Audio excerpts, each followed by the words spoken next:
அண்மை செய்தியை பார்க்கிறோம். விழுப்புரம் மாவட்டத்தில் நாளை பள்ளி கல்லூரிகளுக்கு விடுமுறையானது அறிவிக்கப்பட்டிருக்கிறது.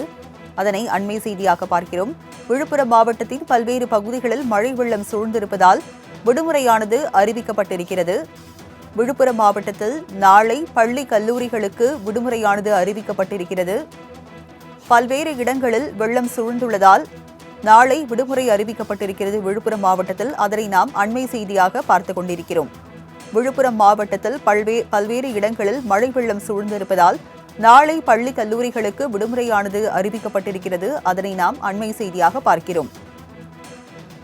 விழுப்புரம் மாவட்டத்தின் பல்வேறு பகுதிகளில் மழை வெள்ளம் சூழ்ந்திருப்பதால் நாளை பள்ளி கல்லூரிகளுக்கு விடுமுறையானது அறிவிக்கப்பட்டிருக்கிறது. அதனை நாம் அண்மை செய்தியாக பார்த்துக் கொண்டிருக்கிறோம். விழுப்புரம் மாவட்டத்தில் நாளை பள்ளி கல்லூரிகளுக்கு விடுமுறையானது அறிவிக்கப்பட்டிருக்கிறது. பல்வேறு பகுதிகளில் மழை வெள்ளம் சூழ்ந்திருப்பதால் நாளை பள்ளி கல்லூரிகளுக்கு விழுப்புரம் மாவட்டத்தில் விடுமுறையானது அறிவிக்கப்பட்டிருக்கிறது.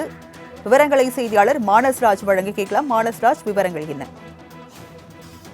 வணக்கம் ராஜலட்சுமி. அதாவது விழுப்புரம் மாவட்டத்தில் தொடர்ந்து கனமழை பெய்து வருவதால் பள்ளி கல்லூரிகளுக்கு விடுமுறை அளித்து மாவட்ட ஆட்சியர் உத்தரவிட்டிருக்கார். அதாவது இந்த பங்கர் புயல் காரணமாக தொடர்ந்து 3 நாட்களாக தொடர்ந்து மழை பெய்து பள்ளி கல்லூரிகளில் மழை தொடர்ந்து அந்த இடத்துல நீர் சூழ்ந்து உள்ளதால் மாணவர்களுக்கு பாதிப்பு ஏற்படும் என்ற அச்சத்தில் மாவட்ட கல்வி நிர்வாகம் மாவட்ட ஆட்சியர் உத்தரவின்படி இன்று பள்ளிகளுக்கும் கல்லூரிகளுக்கும் விடுமுறை அளித்து உத்தரவிட்டிருக்கிறார்கள்.